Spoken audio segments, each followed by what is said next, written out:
Hello guys, and welcome back to Joe's Ventures, and today we're doing part 60 of our Jurassic World Evolution 2 mod spotlights, where we take a look at some of the wonderful mods people have been making and compare them to their real life fossil counterparts. So today, we've got a whole bunch of new species. We've obviously got a couple remasters and paleo edits and things like that coming in, because we got to have a few of those. But we do have a lot of new species today, which I'm really excited to get started into. So we're going to be starting off today with a pickle mod. You know, everyone loves pickle. We have got a Triceratops horus.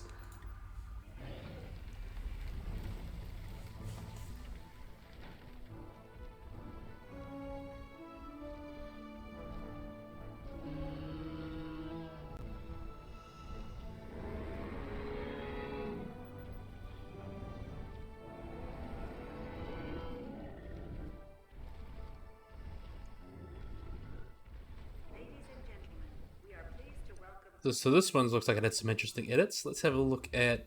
I want to have a look at this one because I really like the colors on this one. So this is your Triceratops horus.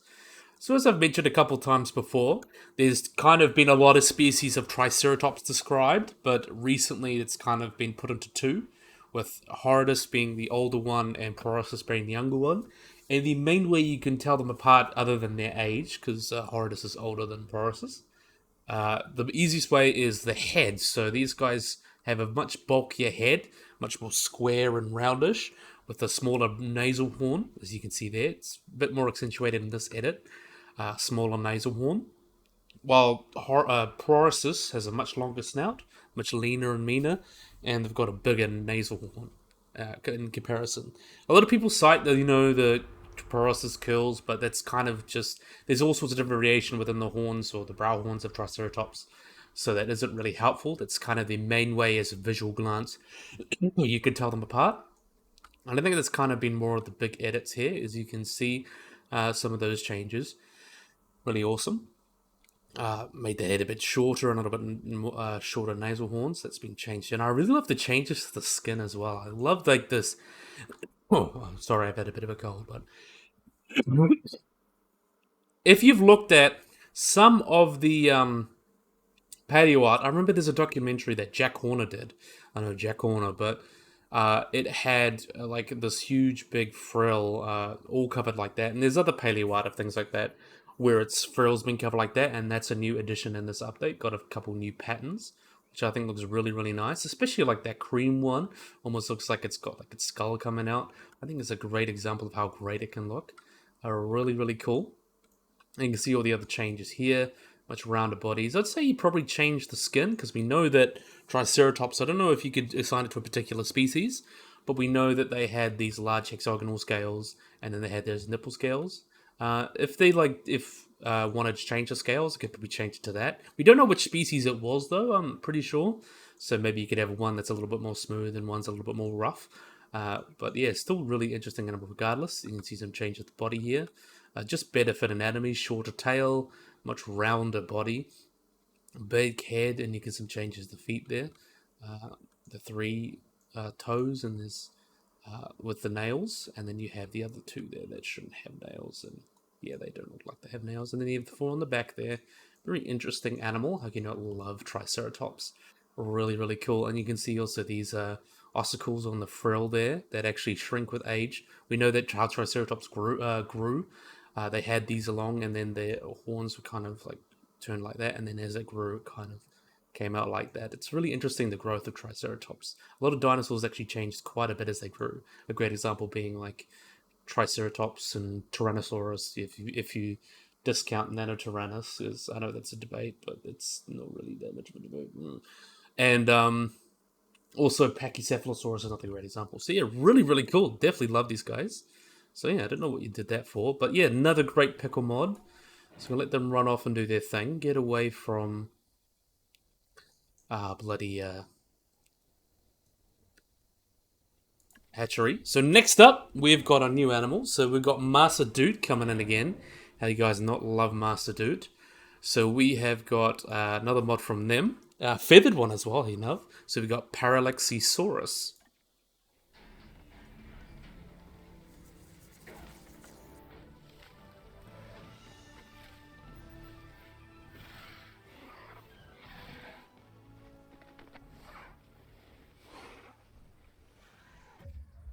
So if you look at this funky guy, so this is Paralaxasaurus,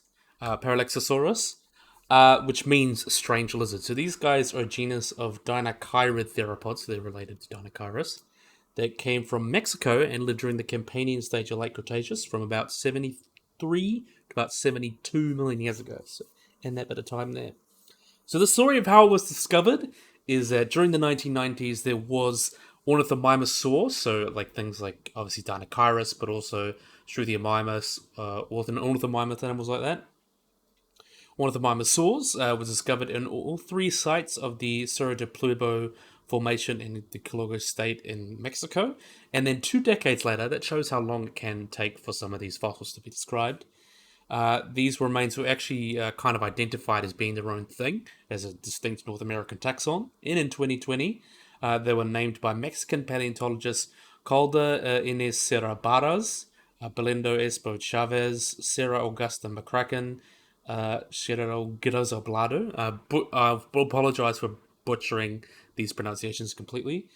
Caldo de las Dava and Gova Flores Ventura. And the type species of this genus is Paraxasaurus normalius, which is derived from the Greek paraxenos, which means strange, so it's the strange lizard. And the specific name comes from the formation, or no, not the formation, it comes from a person, from a teacher, then the training institution that it was found at. So it's kind of a teacher training. So these were trained teachers to teach kids, of course. So it was named after the place it was found. And they include the holotype, which is a partial skeleton, but lacks the skull. But there are four separate individuals with four additional specimens referred to, and they have vertebrae, thigh bones, hands, foot elements. So it is pretty complete comparatively, though it is multiple individuals. And based on the fossil elements, they were actually quite small compared to like Dinochirus and things like that. The holotype was an adult and was estimated to be about 5.7 meters, or about 19 feet long, and about 600 kilograms, which is actually the smallest member of the Dinochirid group of animals, which is pretty interesting. Considering, Dinochirus is the biggest of them all, like 9 meters long, and Biarchalong, I believe, is the close relative, is a little bit smaller than that. But these guys are actually the smallest of the group. But these guys would have been very interesting animals. The phylogeny shows that they are a member of Dinochiridae, which is a polytomy with Dinochirus and Gregulomymus, and it's actually the first Dinochirid from North America. So that's what makes it so weird. That's why it's kind of strange. It's like, why are you here, man? And in terms of paleoecology, it's from the Cerro de Pueblo Formation, which holds all sorts of different animals such as Qianzhousaurus, Velofrons, Litoranchus, which are both kind of hadrosaurs, and Triceratops is a ceratopsian, and some other undescribed ornithomimosaurs, and was most likely quite an interesting habitat, a coastal plain in the late Cretaceous, and obviously these animals were living in there. It was a little bit before T-Rex and things, so probably a little bit early. But yeah, really, really cool. I love how you got the feather design going on. I like the kind of feathers, how they actually mold on this guy, because I don't think this is actually on a feathered rig, but managed to get some of the like highlight feathers on it. And I think that makes it look really, really interesting and actually makes it quite distinct. And I always love my feather mods, and it's nice to give these guys some feathers. And I like how it's been textured and everything. I think it looks actually rather wonderful. So it gets to have all the feathers, but it doesn't technically have the same feathers because I don't think you can transfer them to animals anymore. But you can still have the highlight ones and these flat ones. That's kind of taken by the texture. But yeah, really, really awesome. Definitely love these guys. So we're going to move on. Next up, we've got another Master Duke mod. So we're moving back right into the Jurassic. Even like early Jurassic, I believe. Early Jurassic. We have got Volcanodon.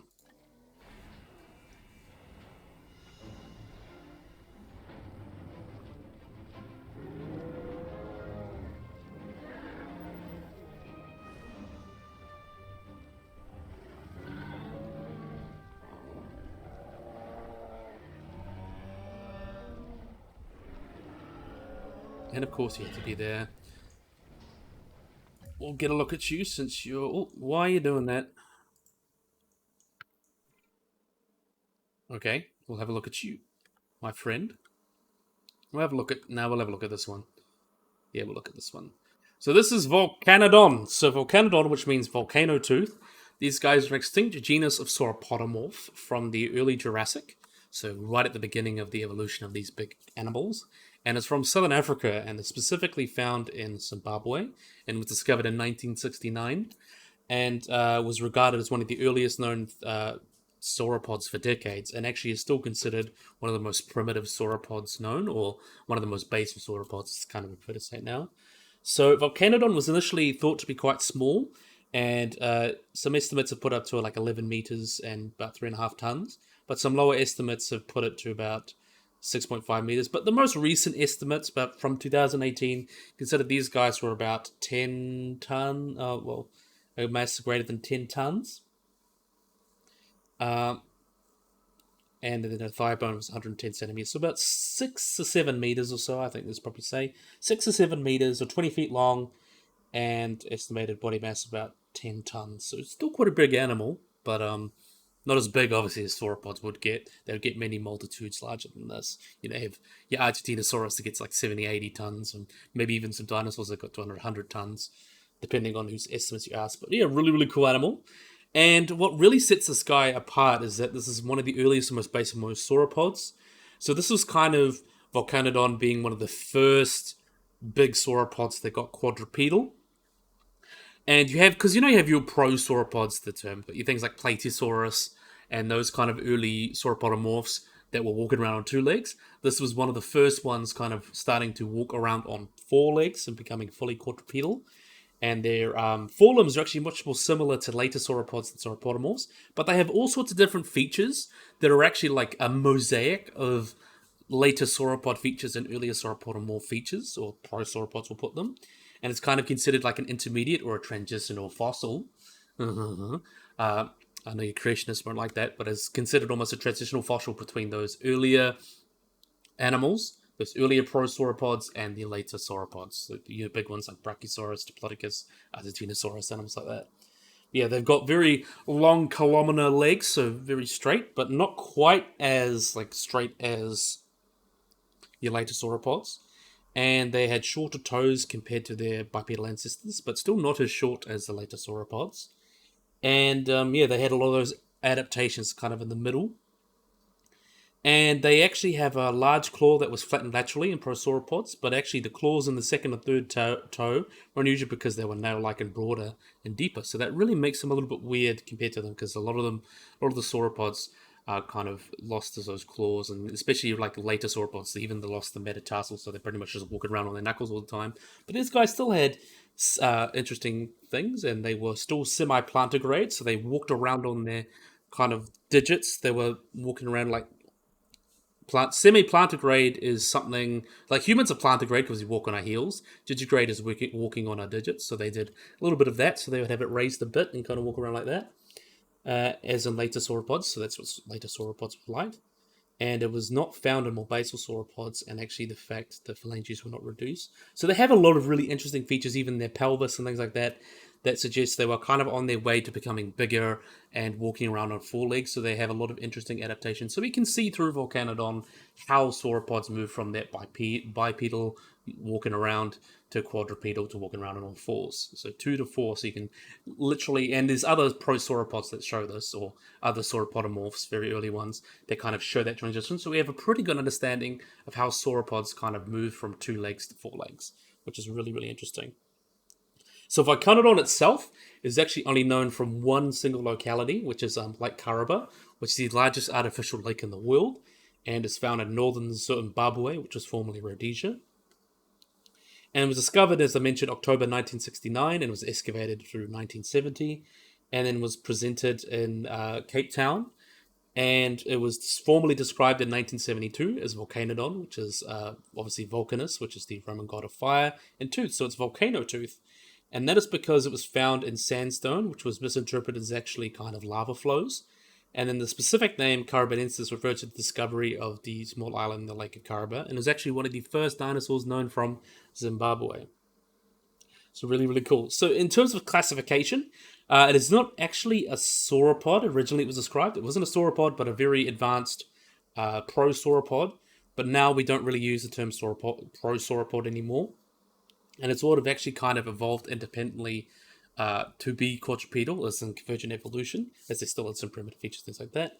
But the most recent kind of relationships, these guys are in their own group. There's Gravasauria. So there's sauropods, and that includes pretty much all your prosauropods, quote unquote, and some of the earliest relatives. And then you have Gravasauria, which they were starting to get a bit bigger. And then you have different groups like Urosauria, which includes later animals like, obviously, that leads to your more famous sauropods like Diplodocus, things like that. And then you have Volcanodontidae, which is the family group that includes dinosaurs such as Volcanodon and Qianzhousaurus, which are those kind of early-ish ones that were starting to... There was obviously earlier sauropods like Antilochurus, which are really small and looked more like a Coelophysis than anything. But then these were the guys that were starting to get bigger, starting to move around on all fours, and was like on a transition. It was on the branch, heading off to become like those bigger sauropods. It was from that lineage. And then you have other animals that split from that became the later sauropods, like Diplodocus, Argentinosaurus, Brachiosaurus, animals like that, which is really, really cool. And it's always evolution. Evolution is a cool thing to talk about. So in terms of its paleoecology, these guys would have lived in the Lower Jurassic, so the later part of the Lower Jurassic, in Southern Africa. So these guys would have dealt with a lot of volcanism, as there was lots of lava flows and things like that. And as its name came from, was flood basalts as well, which was thought. And then the skeleton was actually found in silt and sandstone in these flood basalts. And it was actually long assumed that it lived during the lowest most part of the Jurassic, or at the Jurassic boundary at about 200 million years ago. But it's actually much younger than previously thought, and it's actually from the Lower Jurassic, so it's about 30 million years younger. So it's actually from 175 to 183 million years ago. So a little bit younger than we thought. And because they cannot be radiometrically dated because of the lavas, but they seem to be about that time. And it's actually the only dinosaur named from the Volcanodon beds, and it seemed their habitat was quite desert-like, and they may have had a desert kind of habitat. And it actually helped with the hypothesis, instead of sauropods being like living in swamps and things like that, that showed that these guys may have actually been living on land. And it was kind of one of the first things, because back at that time they thought sauropods were too big to walk around on land. They were starting to move out of that, but this was another like spanner in the works, saying like, hey, this is a sauropod, an early sauropod, in a desert environment. So how is it going to survive with water? So it's kind of put a spanner in the works of that idea. But yeah, really, really cool animal. How can you not love these prosauropods? Definitely a big fan. Though we shouldn't be using prosauropods. It's sauropodomorph, so that includes everything. Prosauropods is an outdated term, so if you hear me use it other than referring that you shouldn't use it, probably shouldn't use it. Okay, so really, really awesome. So we're going to let them run off and do their thing. I don't know why you had to come up right when I was showing everyone off. But next up, we have got Hawk Owl 1215. So this is what I'll be covering in the next episode. I thought it'd be a good little teaser, because this is a standalone species of his sauropod pack. So he's made a whole sauropod cosmetic pack where he did all sorts of different sauropods and remastered them for the game to make them more paleo accurate. But this was one that he kind of put as in a standalone species, and I thought it'd be really, really cool to show that off here. So we've got a new animal. We've got Giraffatitan by Hawk Owl 1215.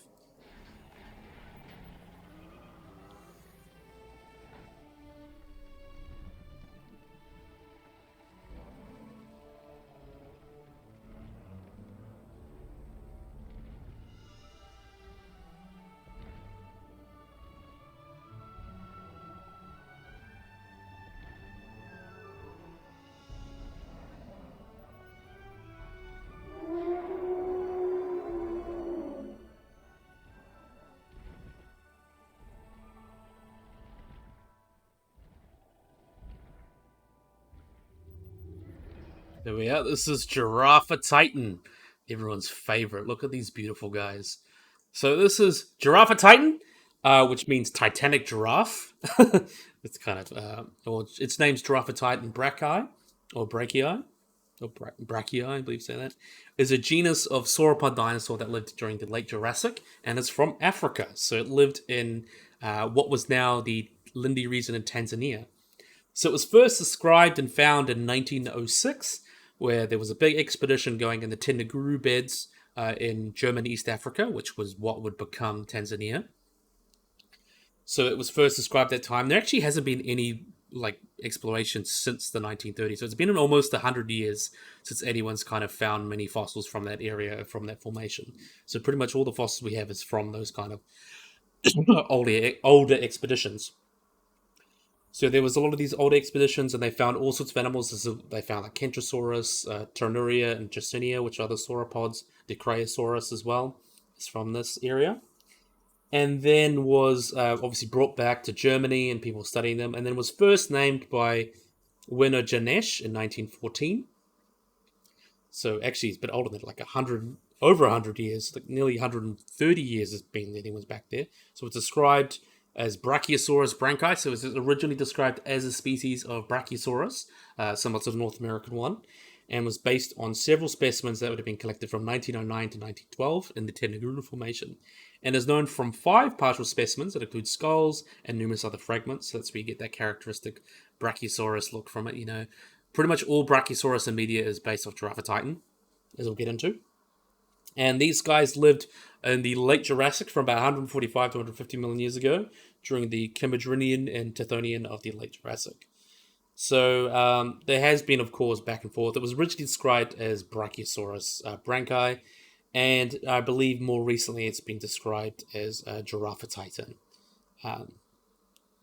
So in terms of that time, between the 1914 and the 1990s, for about I believe that would be 80 years, Giraffatitan was actually claimed to be the biggest dinosaur known, and it was for a long while until we found things like, if you ignore Amphicoelus, things like that, it actually was the biggest dinosaur of all time. It wasn't until we found those big animals like Qianzhousaurus where we started to think, oh, there's actually dinosaurs much bigger than that. So this was the biggest for a long while.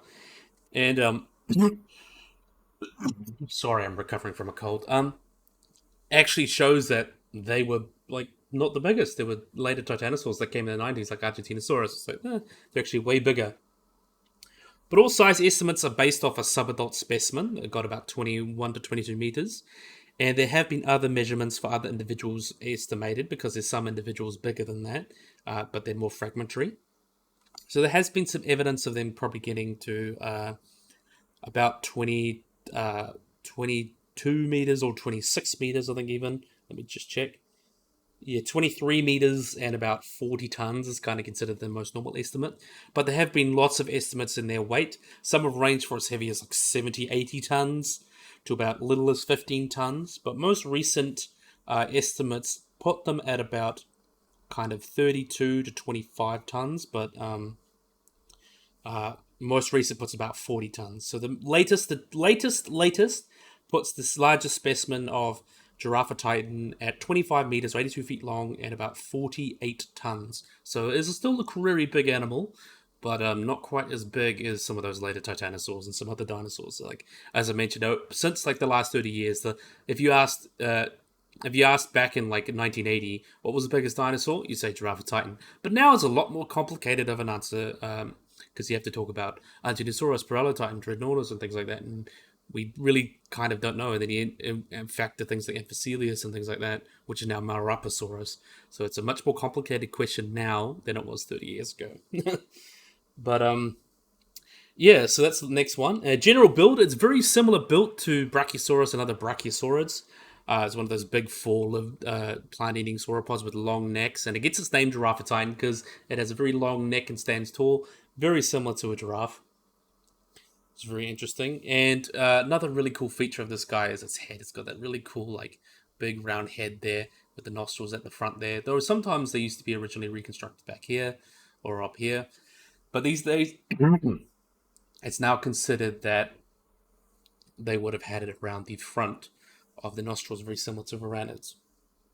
Yeah, really, really cool. So, in 1988, Gregorius Paul noted that these guys actually were quite different from North American Brachiosaurus, and kind of created the subgenus Giraffatitan for these guys. And then further research around 1998 kind of basically split them off. The most recent evidence, about 2009, most recent taxonomy by Michael P. Taylor, suggests that Brachiosaurus branchi was quite different enough from Brachiosaurus antithorax, which is the North American species, to be its own thing. So it was named then in 2009 as Giraffatitan. But they are considered sister species. So Brachiosaurus and Giraffatitan are still very closely related. And they're in the group Brachiosauridae that includes all sorts of different animals, such as Europasaurus, Giraffatitan, Brachiosaurus, Allosaurus, and things like that. In terms of paleoecology, there's actually been a lot of research into Giraffatitan itself. They had these huge nostrils, and they were thought to use as a snorkel, but a lot of research then was like, no, there'd be too much pressure if it was standing in the water, and obviously came up with this idea of it being a big, like, reptilian giraffe, which is the most likely interpretation. And there's been some research into their brain. So, considering these guys have a huge brain, they're huge size, their brain was actually only about 300 cubic centimeters, which is actually quite small, and has a very small eocephalization quadrant, which was used to intelligence but doesn't really work. And it doesn't really have that big of a brain. So it's a big animal, but very small brain. And it probably didn't need it because it's like, and it's probably quite smart. It just didn't need that big a brain, or just, it really didn't need it, so it didn't evolve it. And probably was helped to save because they've got a smaller head, having a bigger brain, which means more weight. So it probably was a evolutionary adaptation to have a smaller brain to be able to have smaller heads and have these long necks. And there's been some research into the metabolism. Dinosaur metabolism has been something that's a bit controversial, but most evidence suggests that these guys would be taking about 10 years to reach full size if they were warm-blooded, and even up to 100 years if they were polythermic or cold-blooded. But most likely, most people now suggest these guys were warm-blooded or either gigantotherms, so they used basically their large size to keep a constant body temperature. And they would have needed to eat like 400 pounds of food a day if they were fully endotherms. But really, it's probably didn't need that much. They still had their large size, which would allow them to keep their body temperature pretty stable. So most likely they probably didn't need to eat quite as much. But yeah, it's still another thing that we talk about, whether they were. But we know that a lot of other sauropods had very fast growth rates. So like, we know that like a Apatosaurus would get to about adult size in like 10 to 15, even 20 years. So they did grow fast, and that kind of fast metabolism or fast growth usually requires endothermy. So most likely they were endotherms. But yeah, in terms of paleoecology, these guys were now found in Tanzania, as I mentioned, the Tendaguru Formation. They lived about 152 million years ago. And this ecosystem was actually not that different if you compare it to the Morrison Formation in America. It's basically like the same sort of ecosystem, just different characters, you could say. So these were like lagoons and brackish water and things like that. But it was coastal, and there was lots of lowland environments, and it changed over time. So these guys lived in coastal environments. Subtropical with tropical and seasonal rains with dry seasons. And it's actually quite similar to the Morrison, except it was more coastal than Morrison, which was much more inland. So these guys would have coexisted with animals like the Cryolophosaurus, Tendagura, Qianzhousaurus, and there were some animals like Elaphosaurus, Ostaphacosaurus, which is a early Spinosaur, which is only known from a tooth, and some really other interesting animals, along with your typical animals like small mammals, cephalopods, and echinoderms, things like that. So really an interesting ecosystem, and was not too dissimilar from the Morrison. So yeah, really, really love this. I love this mod. I like the different sizes of the scales. I love that, and it's actually fixed the feet. As you can see, got the proper feet. You've got the claw, and then you've got your big fleshy hoof that your sauropod should have. Big black legs, and I love like the different textures of the scales. You see the big ones on the back and the small ones there and all that. I just love it. It's Hawk Owl 1215 always does a wonderful job with their mods, and really, really do love to see it. So we're going to let these Brachiosaurus, Giraffatitan actually, we're going to let them go off and do their thing. A really, really awesome mod. I actually cannot wait to show you guys the full cosmetic pack. That's going to be part 61. So I'm going to be showing off the full cosmetic pack, and it's got about 18 different ones, including Giraffatitan, and there's lots of different species, especially Mamenchisaurus. There's like 6 different species of Mamenchisaurus shown off. So there's about 17 cosmetics that I'll be going through with you guys, and I'll talk a lot about, of course, the anatomy and all the different species and why they're different and things like that. So, yeah, we're gonna let you do your thing there. So next up, we've got a very very interesting guy here. So this is not a dinosaur. This is an extinct genus of like crocodilian, or not crocodilian, a member of Archosaur. Really cool extinct Archosaur. I'll wait for you to move out the bloody way because you guys annoy me so much. We've got Fasolasuchus. So let's see if they'll actually get away from me. Oh, are they gonna do it? Yeah, they're gonna do it. Why are you gonna come up to here? I want to show them off. All right, let's do it now.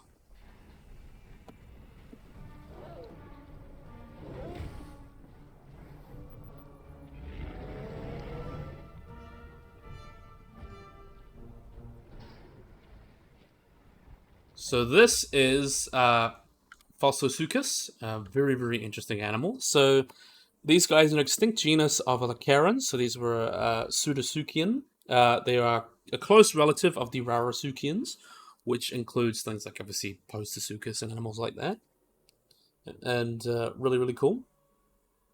These guys were found in the Los Corobos Formation in the Izquierdo in the basin in northwestern Argentina, and it dates back right to the late Jurassic, which makes it like the last Rarasuchians known, and it existed before the end of the Triassic period. So this is kind of the latest and greatest, you could say, of that lineage.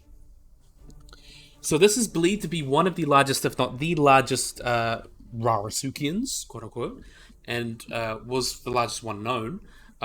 Believed to be about 8 to 10 meters long, so quite big. And this would actually make it the largest terrestrial predator that lived in the world, or lived on land. That wasn't a theropod. So it's the same way like Qianzhousaurus is the largest non-sauropod dinosaur. You could say this is the largest non-theropod, largest non-land, so to speak, largest non-theropod land predator ever to exist. There we are. And would have been about the same size as animals such as like Ceratosaurus and things like that. And would have been bigger even other than like the Cenozoic kind of large Paralaxasaurus, which got up to about 2 tons. So this was quite a big animal and really interesting. And very interesting, it actually has only a single row of caudal osteoderms, which is quite unique among the Rarasuchians. And it actually shares a lot of features that are quite similar to things like Postasuchus, as well as features similar to Saurischian dinosaurs, or the lizard-hip dinosaurs. So a little bit of convergence and also being a little bit more closely related. So yeah, there's also been studies looking into how they grow and things like that. So these guys would have been large predators, probably the top predators of the ecosystem. These guys would have been determined that Fasolasuchus would have grown quite fast and would actually be similar to most other Rarasuchians, with the exception of Pestasuchus. And actually, they would have determined the specimen was skeletally mature, but probably not sexually mature, but we couldn't know. And they believed to have reached sexual maturity comparatively or slightly later than skeletal maturity. So they would have kind of grown and then had their babies. And although this pattern is not found today in birds, only found in birds and not crocodiles, so they would have got to their adult size and then would have been able to have babies, which is weird. It's not crocodilians. They can keep growing after they've reached maturity. It's a little bit weird. But it's believed to be differences in... There also could be differences between the maturing of different bones within an individual, which happens with animals such as Tuatara and in some dinosaurs. So it's kind of just how you interpret that information, really. I don't think we have too much of the specimen to be able to talk too much about seeing different bones maturing at different times. But it's one of those things, you know, you need more fossils to determine that. But yeah, really, really cool animal. Right from the end of the Jurassic. Kind of the latest and greatest of the Rarasuchians before they went extinct. And kind of were the theropods before the theropods. As you can see, these guys kind of took that idea first and then paved the way, you could say. A lot of animals come up to evolve and look like them, like Ceratosaurus, and eventually have T-Rex and stuff that would surpass them. Yeah, really, really cool animals. So yeah, that is your Fasolasuchus, and now we're going into more of the carnivores. That was a carnivore, but it's based on herbivores, so now we're getting more into the carnivores. So next up, we've got Cryolophosaurus by Pickle.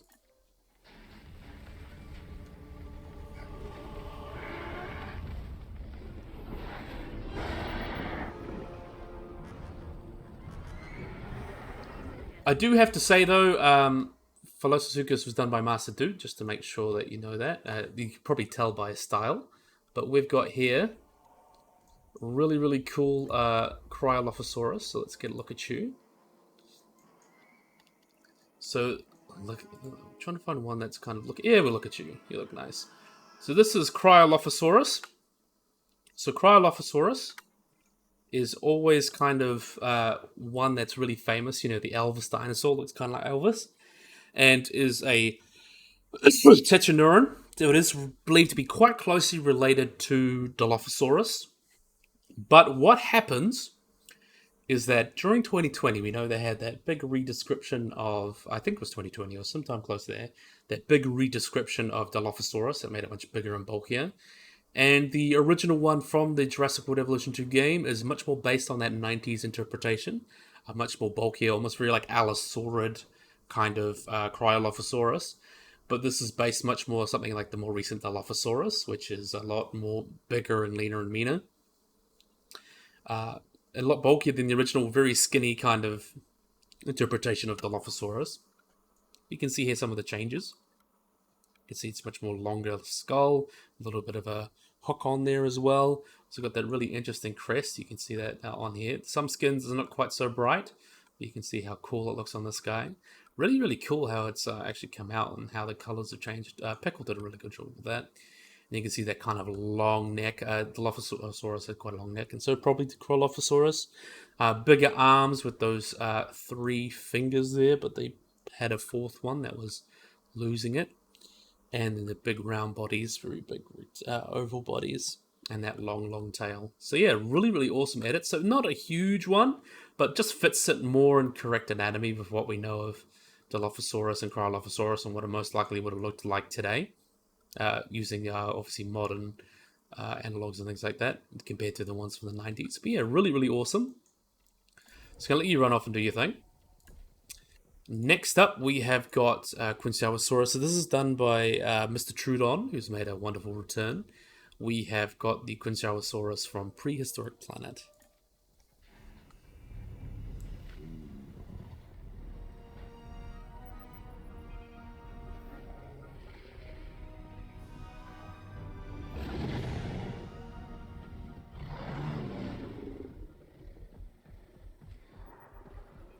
So you can see this one looks pretty spot on, but you can get a different color variations, as you can see there, which is quite cool. See one that picks for you. But this is the one from Prehistoric Planet. So as I mentioned, Qianzhousaurus, one of those early, like one of those really weird, like lean, mean Alioramas kind of tyrannosaurs. But these guys is obviously shown depicted a Prehistoric Planet, you know, everyone's favorite documentary. We've already got like the Triceratops and the Tyrannosaurus from Master Dude, and a couple others have made the Tyrannosaurus on Prehistoric Planet. But now we've got the Qianzhousaurus. As you can see, it's got the red-brown skin with these vertical stripes. Really, really cool. I like that mask design it's got, and just like the anatomy's been fixed up a bit, just to better fit the one from the show, which is pretty much scientifically accurate. And what I love as well is the feathers. So you can see we've got some feathers on the top here. Managed to actually port them on. So you can see we've got these feathers going up on here. And it was really cool as you looked at the Tyrannosaurs of the show. They all have some sort of feather pretty much coating. You can see it on the Tarbosaurus, you can see it on the Tyrannosaurus, and get it on the Qianzhousaurus. So it looks really, really awesome, and it's really cool how it's come out. And I really like how it's come out on this guy. So it really gives it that like cool look. And seeing how it reflects in the sunlight is actually really, really awesome. And you see it on the Tarbosaurus as well. So it's actually come really, really wonderfully. Definitely a big fan of that. So yeah, really, really cool. Mr. Trudon did a great job with that one. And we get to have our Prehistoric Planet Qianzhousaurus in the game. So yeah, really, really awesome. So we're going to let them do your thing. You see, fixed anatomy is like a much thinner skull and all that. I know the one in the game has a little bit of a too bulky of a skull. But next up, we're heading back to the Jurassic. We've got another Master Duke mod. We've got next two Master Duke mods. We have got Sinraptor.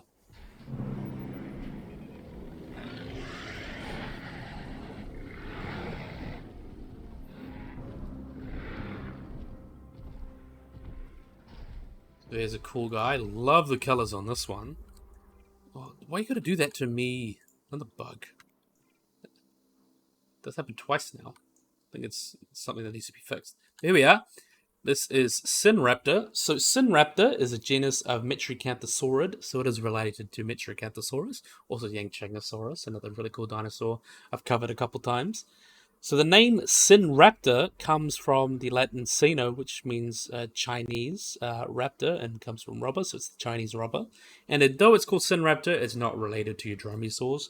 It is more closely related to things like Metriacanthosaurus and Qianzhousaurus, which are kind of allosaurid, you could say, quote unquote.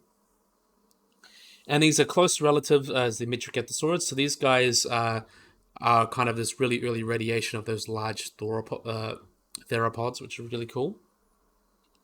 So the holotype was found in the Qianzhousaurus Formation in a Chinese-Canadian expedition in 1987, which Philip J. Curry attended.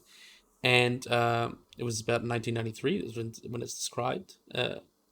And it stands about 3 meters tall and about 7.6 meters long. There are 2 species of Sinraptor. There's Sinraptor dongi, which was described in 1993, and it was the second one, which originally was named Qianzhousaurus harpagensis in 1992, which actually may be a second species of Sinraptor. But they were closely related in this group of the Metriacanthosauridae. And both probably got about 8 meters or so, and a little over a ton. And their dentition was actually quite similar to Allosaurus in itself, and they may have preyed on medium-sized dinosaurs such as stegosaurs, maybe even hunted small sauropods in their habitat, and would have been used them to inflict their wounds. But yeah, really, really cool animal. So the Metriacanthosaurus saws include, as I mentioned, Metriacanthosaurus, also Sinraptor, potentially Somatyrannus, Qianzhousaurus, Lohorhinosaurus. A very interesting group of kind of the early-ish larger theropods. And kind of the first, as he mentioned, Qianzhousaurus, the first ones to get kind of big. So yeah, really, really cool Sinraptor. Nice to talk about these guys. And last but certainly not least, we've got Oxalaia.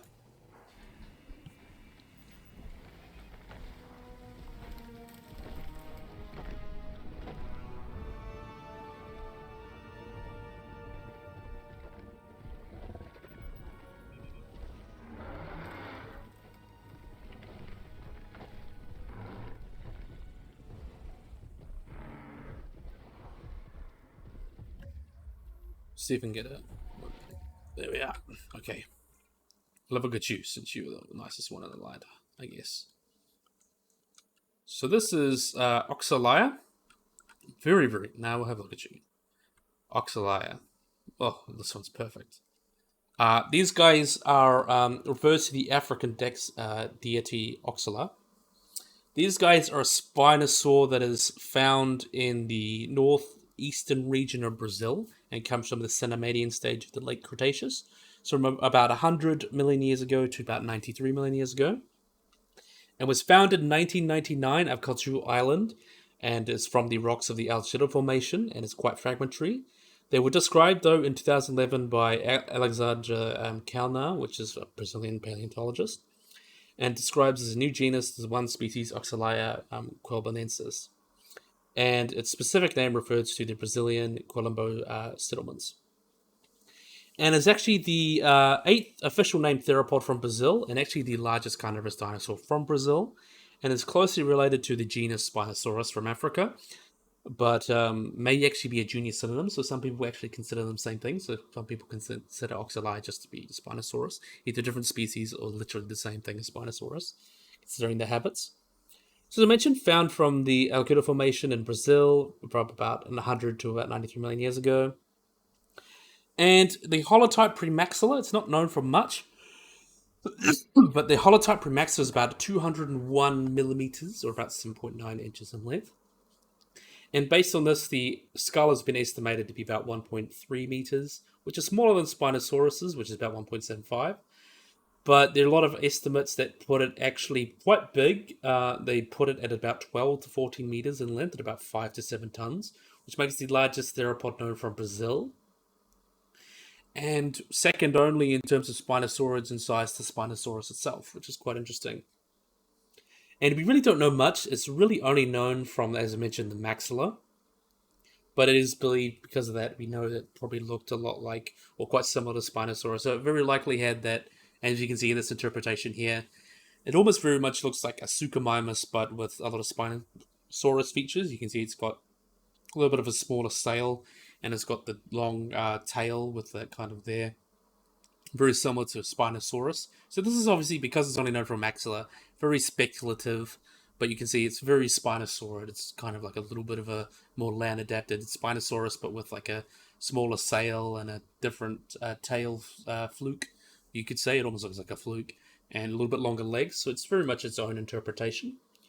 But the type elements is this classification. It basically is considered close relative, if not the same genus as Spinosaurus, and is found in that subfamily Spinosaurus. It is, as mentioned, considered. It's also related to Oscotama, which is a another Brazilian or South American Spinosaurid, so it's related to those guys, but it's in the Spinosaur. And there has been some evidence that suggests, because Spinosaurus itself, as we know now, probably was much better of a swimmer than we initially thought. So it's very possible that it could have crossed the Atlantic Ocean. And the Atlantic Ocean was nowhere near as big as it was now, about 100 million years ago, or about even 90 million years ago. So we do have some Spinosaurid fossils from that age in like South America, but also in Africa, Northern Africa. So it very easily could have probably swum that way. It wouldn't have been that much of a jump. So they believe there could have been a faunal exchange. They could have swapped between South America and Africa during the Cenomanian and kind of swum between them, which is very interesting. And some, as I mentioned, they don't even think it's like enough to be different, and could be just individual variation. But again, the habitat it was living in, there was lots of conifers and ferns, very arid to semi-arid. It would lived with all sorts of different dinosaurs and fish. There was a large coelacanth Masona gigas that lived there as well. There would have been a Carcharodontosaurid living there as well. Basal titanosaurs, Noasaurids, the Dromaeosaurids. A lot of them haven't been named yet, but there were also diplodocids down there as well, and basal titanosaurs. So a very interesting group of animals.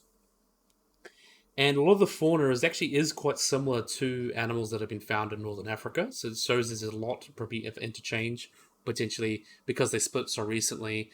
They would have just beginning to start to evolve to become different things, which is quite interesting. So things like Onchopriscus would have been living there as well. And as a Spinosaur, these guys would have quite long limbs. And there has been evidence of them eating dinosaurs, like as we mentioned a lot. There's a baryonyx with iguanodont bones in its stomach. But these guys most likely would have been mostly adapted for eating aquatic animals, so things like fish, potentially crocodiles. But they would have eaten pretty much anything they get their mouths around. And that's why they have that long Spinosaur kind of characteristic jaw to be able to catch slippery prey with the teeth, with the hook and everything. But these guys would have been on that seafood diet, literally and figuratively. They would have seen food and eaten it, but they would have mostly been eating probably aquatic prey, as they spent most of their time in aquatic habitats. And because they're mostly closely related to Spinosaurus, it seems like they would have a very similar ecology living in wetland or even potentially brackish habitats.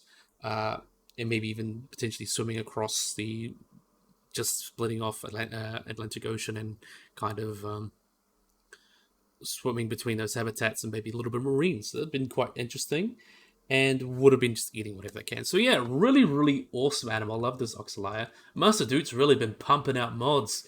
Got like 4 mods from him. 1, 2, 3, no, 5. We got 5 from him, and we got a couple from Pickle, one from Mr. Trudon and Hawkowl, who's going to be showing off all of his Sauropod cosmetic pack next time. So I think that's really been an awesome one. I really enjoyed talking about these guys. So yeah, I really hope you guys have enjoyed this video. I hope you guys like and subscribe. Always remember to hit that little bell icon to get notified with anything. So yeah, hopefully you guys enjoyed this video. I hope you guys like and subscribe, and bye-bye.